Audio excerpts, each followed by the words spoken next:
Mahiyain niyang ipinikit ang kanyang mga mata at sinabi, wala akong anumang maibibigay sa ngayon. Ngunit tumugon si Nero ng may dangal at kababang loob, Prinsesa, huwag mong sabihin yan. Ginagawa ko lang ang tungkulin ko bilang tagapagbantay. Idinagdag pa ni Narcissus, at Prinsesa, huwag mong isipin na wala kang maibibigay. Ang mga tao ng Gory ay naghihintay pa rin sa'yo. Habang nakasakay sa kanyang kabayo, tumingin ang prinsesa at sinabi, ang dami na nating napag-usapan, ngayon ko lang napansin na magtatakip silim na. Kailangan nating humanap ng lugar para magkampo. Sa sandaling yon, inakala ko na tapos na ang lahat. Ngunit hindi pala. Naisip ni Narcissus at napagtanto na yun ang sandali kung kailan nagsimula ang lahat. Sa ilalim ng madilim na langit na punong-puno ng kumikislap na mga bituin, nakahanap sila ng lugar para makapagpahinga. Sinabi ni Narcissus, may gusto akong ibigay sa prinsesa. Nagulat ang prinsesa at nagtanong, ano yun? Maingat na inilabas ni Narcissus ang isang kwintas na nakatago ng ligtas sa loob ng kanyang kasuotan. Dahil sa prinsesa, nagawa kong tapusin ang lahat ng aking mga tungkulin nang walang kahit anong pinsala. Ngayon, ibinabalik ko ito sa iyo. Wika niya habang banayad na inilalagay ang kwintas sa kamay ng prinsesa. Nagulat ang prinsesa, itinago mo pa rin ito. Matapat na sumagot si Narcissus, ito ay regalo mula sa prinsesa. Paano ko ito basta-basta mawawala? Hinawakan ng prinsesa ang kwintas sa kanyang puso at ngumiti ng maliwanag, salamat.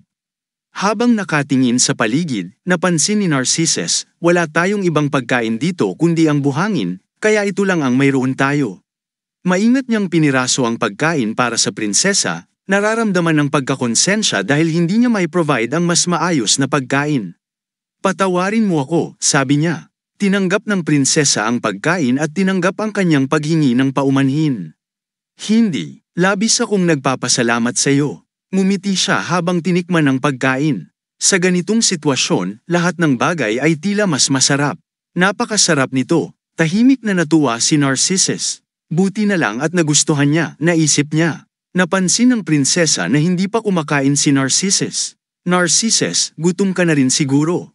Kumain ka na, ngunit tumanggi si Narcissus at iginiit, ayos lang ako. Kailangan mong kumain ng mas marami. Dahil sa katigasan ng ulo ni Narcissus, naging mas matigas ang prinsesa, mahaba pa ang daan. Kung manghihina ka, baka malagay tayo sa panganib. Utos ko, kumain ka. Dahil sinabi yun ng prinsesa, napilitan si Narcissus, opo, prinsesa. Kakain ako ng kaunti. Gayunpaman, nag-alala pa rin ang prinsesa na hindi sapat ang kanyang kinakain kaya patuloy siyang nang ulit, yan lang ba? Kumain ka pa. Sa sobrang pag-aalala at kabutihan ng prinsesa, naramdaman ni Narcissus na magiging hanggal siya kung tatanggi pa. Sige po, pagkatapos, ibinunyag ni Narcissus ang isang bagay sa prinsesa. Bukod pa rito, hindi ka na basta prinsesa ng Gory. Tahimik na sumagot ang prinsesa, naiintindihan ko. Nakakahiya na iniisip ko pa rin ang sarili ko bilang isang prinsesa. Ngunit pagkatapos, sinabi ni Narcissus ang isang nakakagulat na bagay na nagdulot sa prinsesa ng muling tanong, ano? Sumagot si Narcissus, ngayon, ikaw na ang reyna ng dakilang kaharian ng Gory. Pumanaw na ang dating hari at ang crown prince, kaya't hindi maiiwasan ang iyong pag-akyat sa trono. Pagkarinig nito, nagduda ang prinsesa sa kanyang kakayahan. Reyna, karapat-dapat ba ako? Tanong niya, hindi inaasahan ang matinding reaksyon mula kay Narcissus.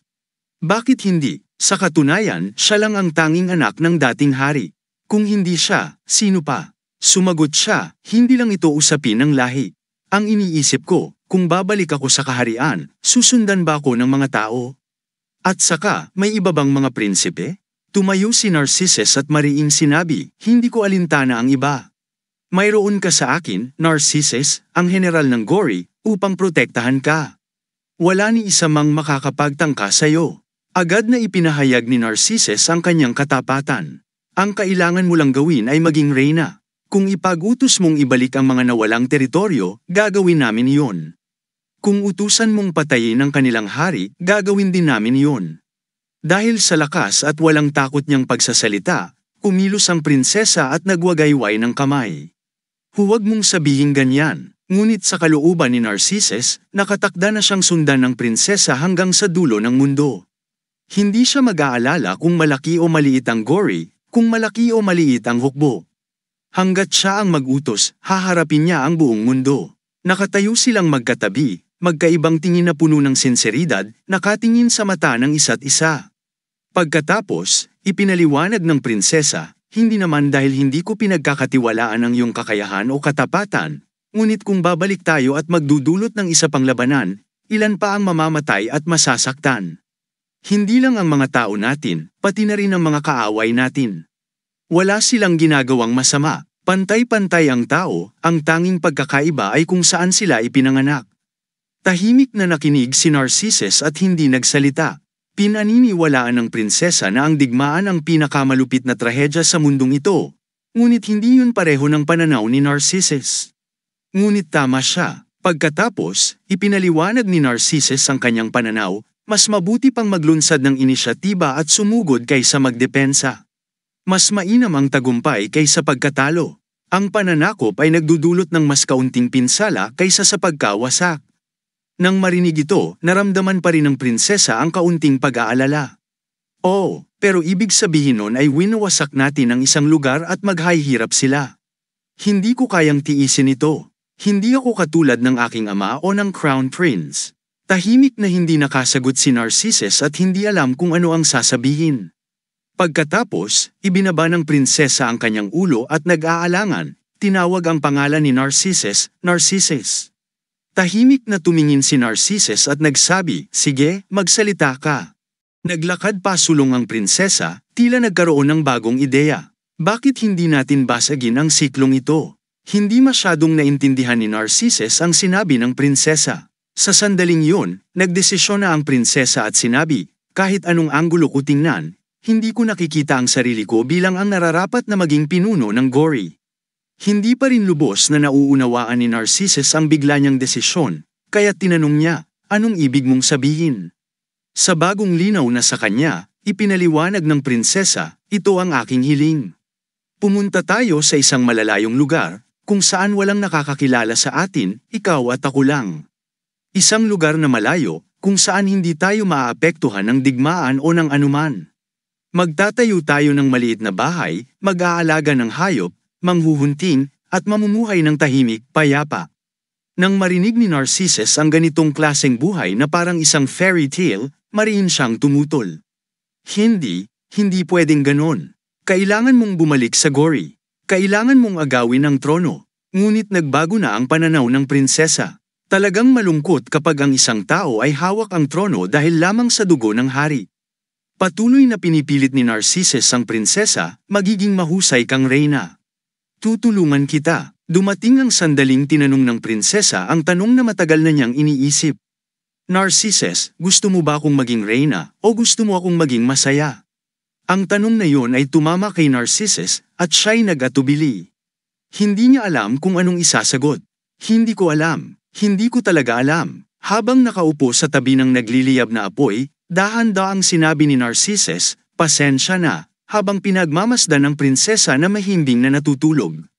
Kahit na tinatamasan niya ang mga pribilehiyo ng pagiging royalty, ang pagiging pinuno ng isang bansa, nag-isip siya kung yun nga ba ang tunay na kaligayahan.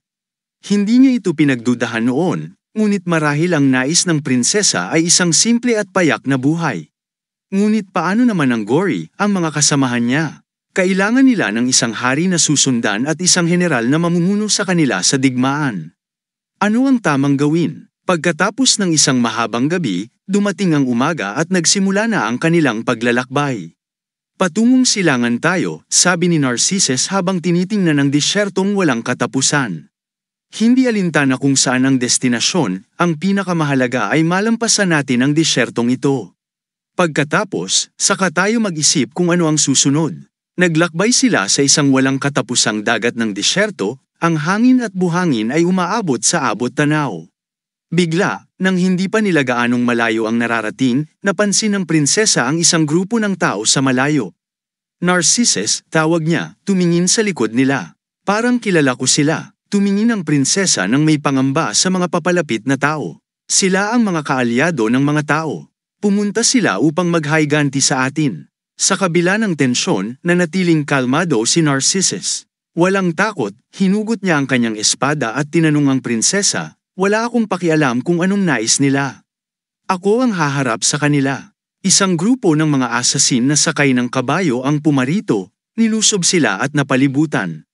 Inilagay ni Narcissus ang kanyang braso upang protektahan ang prinsesa, ngunit siya, na nararamdaman ng panganib, nagtanong, mas mabuti bang tumakas tayo? Kalma ang sagot niya, dalawa tayo, pero isang kabayo lang. Kahit tumakas tayo, mahuhulog din tayo sa kanila. Mas mabuti pang ipakita natin ang napakalakas na lakas, para hindi nila tayo manggahas na salakayin. Habang nag-aalala, nagtanong ang prinsesa, anong plano mong gawin? Stern ang mukha ni Narcissus at sumagot, walang mamamatay ngayon. Habang nakatayo siya, tinitingnan ng mga lalaki, higit sa 100 tao ang napapalibot sa kanila. Nagmasid siya ng mabuti, naghahanda sa laban na susunod. Habang patuloy ang buhawi ng disyerto, naisip ni Narcissus na madali niyang matatalo ang grupo ng mga asasin na naroroon nang hindi pumapatay ng sinuman maliban na lang kung may isa sa kanila na may pambihirang kakayahan. Nakatuon ang mga mata niya sa sitwasyon, ngunit hindi siya nagsasalita. Ang mga asasin ay dumaan ng mabilis patungo sa kanila at sa prinsesa, ngunit may kakaibang pakiramdam si Narcissus. Una niyang inisip na may binabalak silang formation para sila'y matrap, ngunit napansin niyang sila ay dumaan ng diretso, na tila hindi tama. Nang mas obserbahan niya sila, nakita niyang ang mga mata nila ay gumugulong at ang mga ugat ay namumuo, na nagpagalaw kay Narcissus sa pagtangkilik sa kanilang mga layunin. Hindi sila narito upang makipaglaban, sila ay tumakas mula sa isang bagay. Habang mabilis na tumatakbo ang mga assassin, nag-akyat ng alikabok ang hangin. Itinaas ni Narcissus ang kanyang espada, handa na siyang lumaban. Nagtaglay ng takot ang prinsesa habang nagtatago siya sa likod niya. Pinag-igting ni Narcissus ang pagkakahawak sa espada, ngunit hindi siya sigurado sa kanilang layunin. Sa hindi inaasahang pagkakataon, hindi pinansin ng mga assassin si Narcissus at ang prinsesa, kundi dumaan lang sila ng mabilis. Isa sa kanila, na nagtaka sa posisyon ni Narcissus, ay tinanong siya gamit ang kakaibang wika kung ano ang ginagawa niya. Ang isa naman ay sumagot at nagsabi na malamang hindi nila alam kung ano ang nangyayari. Sinabi ng leader ng grupo, kung pinahahalagahan mo ang buhay mo, mas mabuti pang tumakas ka. Pagkatapos, tumakbo sila ng mabilis. Ang isa sa kanila ay sumigaw pabalik sa kanila at nagsabi ng ang disyerto ay galit. Hindi maintindihan ni Narcissus at ng prinsesa ang wika nila, kaya't hindi nila alam ang ibig sabihin ng sinabi. Nagpatuloy ang prinsesa sa pagtatanong, ano kaya yun? Sumagot si Narcissus, hindi ko alam, ngunit mukhang tinatangka silang habulin. Nag-isip sandali ang prinsesa, at pagkatapos ay sinabi, parang may sinabi sila nang dumaan tayo. Ipinagtaboy ni Narcissus ang espada at nagsabi, hindi natin naiintindihan ang kanilang wika. Naramdaman ng prinsesa na hindi na siya gaanong natatakot, kaya't nagtanong siya, dapat ba nating habulin sila? Nagulat si Narcissus sa tanong ng prinsesa at tumingin sa kanya. Ipinaliwanag ng prinsesa, sabi mo, parang tumatakbo sila. Baka may isang bagay na nakakatakot na papalapit dito. Tumindig si Narcissus at tumingin sa prinsesa, anuman yan, kaya ko itong harapin. Tumagal siya ng saglit at dagdag pa, paulit-ulit ko itong sasabihin sa iyo, hindi ako matatalo ng sinuman sa mundong ito. Kaya't huwag kang mag-alala, malakas na hamangin, at ang alikabok ay damapo sa mukha ng prinsesa. Kumurap siya at pinahid ang kanyang mga mata, saka nagsabi, Nag-alala si Narcissus nang makita ang reaksyon ng prinsesa at nagtanong, anong nangyari? Ang malawak na disyerto ay patuloy na tinatamaan ng malalakas na hangin, at ang alikabok ay lumilipad sa paligid nila. May dalawa lamang na nakatayo, si Narcissus at ang prinsesa, at isang kabayo sa kanilang tabi. Sumagot siya, wala, napunta lang sa mga mata ko ang alikabok. Ayos lang ako, habang ang buhawi ay nagpatuloy, ipinakita ang isang tagpo ng martial arts. Si Narcissus ay nagsasanay sa isang teknik na nangangailangan ng pagtalon at hindi pag-apak sa lupa. Pagkatapos ng isang talon, damapo ang mga paa niya sa lupa na may lakas at kaluskos. Ang kanyang kaliwang braso ay nabali at may cast, ngunit hawak pa rin niya ang isang tungkod sa kanang kamay upang magsanay. Ginamit niyang pagkakataon nito upang magsanay. Matibay ang hawak niya sa tungkod at iniswing ito pataas ng malakas. Nakatanim ang mga paa sa lupa habang nagbabago ng teknik, patuloy ang kanyang mga galaw. Isinwing ang tungkod sa likod at ang mukha ni Narcissus ay may tensyon, ang mga mata ay nakatuon at determinado. Nais niyang tapusin ang kanilang plano, kaya't pinatama niya ang tungkod sa lupa ng malakas. Samantala, may isang tao ring nagsasanay ng tungkod, si Shua. Patuloy ang kanyang galaw at pagbabago ng mga teknik. Ang bawat hampas ay malakas at tumpak. Upang pabagalin ang suntok, pinatigas niya ang paa at hawak ang matalim na dulo ng tungkod. Ipinatirik ang katawan, umiikot patagilid at nagsagawa ng isang pag-atake. Ang kanyang mata ay malamig, walang emosyon, nakatingin ng diretso sa harap. Wala siyang ekspresyon sa mukha ngunit halatang naguguluhan siya sa kanyang nararamdaman. Habang nag-iisip si Narcissus, natapos na niyang ganap na gumaling ang kanyang kaliwang braso at matibay niyang hawak ang tungkod gamit ang parehong mga kamay. Nakatingin siya pababa, ngunit bigla itong tumaas, malamig ang tingin. Wala siyang sinabi o iniisip, tanging nakatuon sa paghawak ng tungkod habang nagsasanay ng martial arts. Yumuko siya ng bahagya at isinwing ang tungkod sa likod, bago ito inihagis pasulong ng may lakas. Ang eksena ay lumipat kay Lucius Antonius, na abalang-abala sa pagkain at alak. Ang mesa ay magulo at puno ng mga tira at ilang walang laman na bote ng alak na nauubos na niya. Isang buwan ang lumipas at sa kampo, narinig ang isang boses na nagtatanong kung ano ang nangyayari. Isang maharlika, na nakasuot ng mag-agarang damit, ay nagtanong sa isang tao, anong nangyari sa katawan mo? Para bang kaya mong lumipad? Ang taong tinutukoy ay si Abydos, at tulad ng sinabi ng maharlika, talagang lumiit ang katawan niya kumpara noon. Sumagot si Abydos, ano bang ibig mong sabihin? Napapagod lang ako at matamlay kamakailan, kaya nag-iingat ako sa kalusugan ko. Ang maharlika ay ngumisi at nagsabi, siyempre, 50 hanggang 50 ka na, natural lang na maging matamlay. Bakit ka pa nag-eehersisyo ng husto, hindi naman ikaw ang maglalaban sa arena? Ipinagpatuloy ni Abydos ang pagpapaliwanag tungkol sa kanyang kasalukuyang pangangatawan.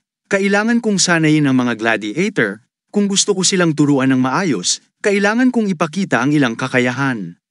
Habang nakaupo ang maharlika sa mesa, si Abydos ay nakatayo sa harap niya at patuloy na nagsabi, wala kang dapat ipag-alala dito. Sumang-ayon ang maharlika, tama, hindi naman ako nasa posisyon para magbigay ng payo sa iyo. Ikaw ang dating ginugol na Abydos ng arena. Itinapon ng maharlika ang usapin at nagpatuloy, may mahalagang bagay akong kailangang pag-usapan. Naging seryoso ang mukha ng maharlika at nagsabi, sa isang buwan ay magaganap ang pinakamalupit na torneo. Sumagot si Abydos, oo. Tumayo ang maharlika mula sa kanyang upuan at ipinag-krus ang mga braso sa likod ng katawan, mukhang hindi madaling makahanap ng mga mandirigma na magpaparehistro. Tumugon si Abydos, oo, kasama si Narcissus, Shua, at pati na ang Mad Emperor. At sa No Mercy na patakaran, sino ang magpapadala ng mga mandirigma nila? Sumulyap si Abydos sa maharlika at ipinagpatuloy, kung matalo, agad silang ipapa-execute. Mahal ang presyo ng kalayaan, ngunit mas makakaalala sila sa buhay nila. Ang maharlika ay saglit na nagsabi, alam ko, at nagpatuloy, pero, aling nakakataas ang nagmamalasakit doon. Nagpatuloy siya, ang trabaho natin ay tiyakin na may sapat na mga gladiator, at hindi lang basta mga mandirigma, kundi mga malalakas na mandirigma na akma sa kasaysayan at lakas ng pinakamalupit na torneo. Agad na naintindihan ni Abydos ang ibig sabihin ng maharlika at nagtanong, ibig mong sabihin, gusto mong gumawa ako ng plano? Tumanggi ang maharlika, hindi, naipasa na ang mga tagubilin. Naisip ni Abydos, malasakit ito kay Rheus, at nagtanong, ano ang mga tagubilin? Ang eksena ay lumipat sa isang tao na nagturo sa sarili at nagtanong, ako ba? Si Speos, na ngayon lang narinig ang sinabi ni Abydos, ay nagtanong muli, ako ba? Si Abydos, na nakapatong ang mga kamay sa kanyang balakang, ay sumagot, oo, sino pa ba dito maliban sa iyo? Kitang-kita ang hindi pagkapasaya ni Speos habang nagsalita siya, bakit ko kailangan sumali sa kompetisyong yun? Sumagot si Abydos ng iritado, simula kailan may karapatan ng mga gladiator na pumili kung lalaban o hindi. Pinagngingit-ngit ni Abydos ang mga ngipin at tumingin ng mabagsik kay Speos, kahit magreklamo ka, pilitin ko pa rin kayo. Hindi mo ba alam na ang espiritu ng desisyong ito ay mula sa mataas na awtoridad? Nagtawanan si Speos at saglit na nagsabi, bakit ko kailangan pang makiisa sa kompetisyon? Ngunit ang tao sa harapan niya ay hindi simpleng kalaban, may awtoridad siya at ang kanyang utos ay naglalaman ng lakas ng isang lider na may dominyo. Inutusan ni Abydos, simula kailan may karapatan ang mga gladiator na pumili ng labanan o hindi. Kahit magreklamo ka, pipilitin ko pa rin kayo. Nakita ang tiwala at determinasyon ni Abydos sa bawat salita kaya't napilitan si Speos na magpaliwanag, syempre alam ko, pero hindi naman ako isang top gladiator. Patuloy niyang ipinaliwanag ang kanyang saloobin, kung ako ay sasali, magiging boring lang ang torneo. Ipinagtaka ni Speos ang mga sinabi ni Abydos nang malupit na nagbigay ng isang nakakagulat na balita, tama ang sinabi mo. Mula ngayon ikaw na ang top gladiator. Nanlaki ang mata ni Speos at mabilis na nagtanong, anong ibig mong sabihin, coach? Ipinaliwanag ni Abydos ng simpleng, ang dahilan kung bakit ka nakaligtas sa brutal na laban ay dahil dito ka na-promote. Kitang-kita ang kalituhan sa mukha ni Speos habang iniangat ang mga kamay at sumigaw, ano? Puro na lang kay Narcissus at Shuo yun. Manhid si Abydos sa mga saloobin ni Speos at sagot, wala akong alam. Ang desisyon ay mula sa itaas. Sa harap ng ganitong lakas, wala nang magawa si Speos kundi tanggapin ang kanyang kapalaran.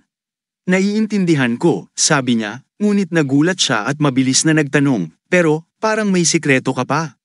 Pakiramdam ni Abydos ay may mali kaya't instinctively niyang sinigawan si Speos, ikaw. Bakit ka ganyan? Huwag mong gawing biro, wala akong ginawa. Hindi tiyak kung naniwala si Speos sa sinabi ni Abydos, ngunit may kalituhan pa rin siyang sinabi, ganun ba? Sigurado akong magiging boring ang laban ko. Naintindihan ni Abydos ang kalungkutan ni Speos kaya't mabait siyang nagbigay ng payo, anuman ang estratehiya, basta't makaligtas ka. Nagpatuloy siya, kung gusto mong gawin yun, huwag kang mahuli. Alam mong hindi maghuhusga ang Emperor sa mga salita ko. Ang aide ni Abydos ay magaan na nagbigay ng matinding babala, kung magpapabaya ka kahit saglit, tatapusin ka ng kalaban mo.